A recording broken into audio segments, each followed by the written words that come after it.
जिसमें अभी तक ऑपरेशन रद्दोबदल जारी है, लेकिन वोट इतने ज्यादा पड़ गए हैं कि कोई तरीका ही उनके पास नहीं बचा कि धांधली को किस तरह से मुकम्मल किया जाए। 5 दिन से धांधली मुकम्मल करने की कोशिश हो रही है और इलेक्शन का नतीजा बच्चा समझकर जो गोद ले रहा है नवाज शरीफ, उसको पता है बच्चा उसका नहीं है, पड़ोसियों का है, उठा के ले आया है, ये वापस करे। पाकिस्तान तहरीक-ए-इंसाफ मेजॉरिटी पार्टी है, हमें मौका मिलना चाहिए 2 सूबों में, केपी और पंजाब, और मरकज में गवर्नमेंट बनाने का। नहीं गवर्नमेंट बनेगी तो कोई गवर्नमेंट नहीं चलेगी, मैं बता रहा हूं आपको।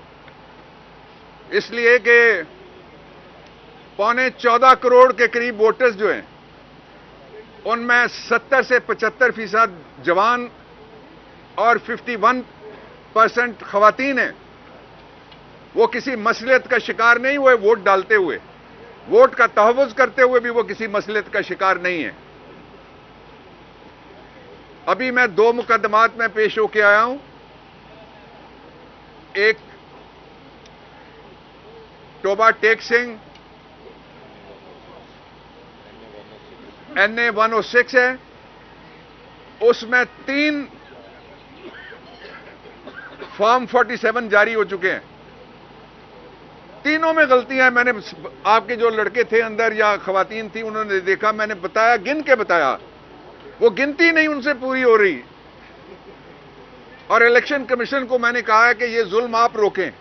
डस्का के वक्त तो आपने RO अंदर किया, आपने DPO अंदर किया, आपने DCO अंदर किया। मैंने इलेक्शन कमीशन से कहा है, ये एग्जाम्पल है एक, जिनने धांधली की है डस्का का आप रीप्ले करें, इसलिए कि मजाक नहीं है। कौम का वोट चोरी करते हैं डालने वाले करोड़ों लोगों, और चंद लोग दर्जन 2 दर्जन जाके एक पूरा हल्का उसका रिजल्ट तब्दील कर दें।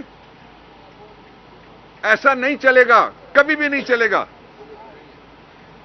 दूसरा हल्का था अब्दुल वहाब मुमताज कालू, उनका हल्का था।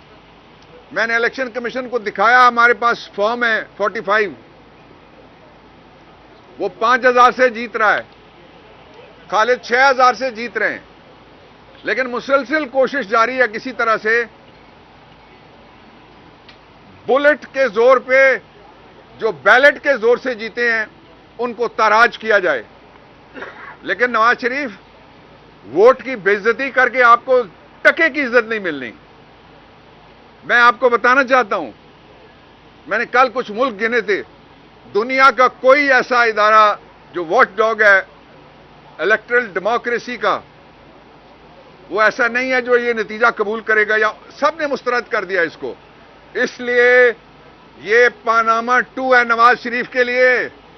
दुनिया में किसी मुल्क में नहीं जा सकोगे, किसी जगह पब्लिक में नहीं जा सकोगे, इलेक्शन में भी नहीं जा सके।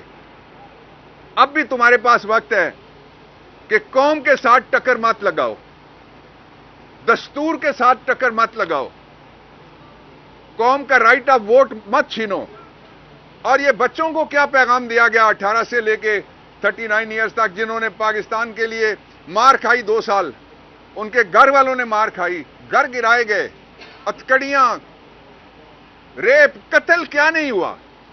कोई ऐसा इल्जाम है जो नहीं लगा इस दौरान, और कोई ऐसी सूरत है जो जबर की हो सकती है जो सामने ना आई हो? लेकिन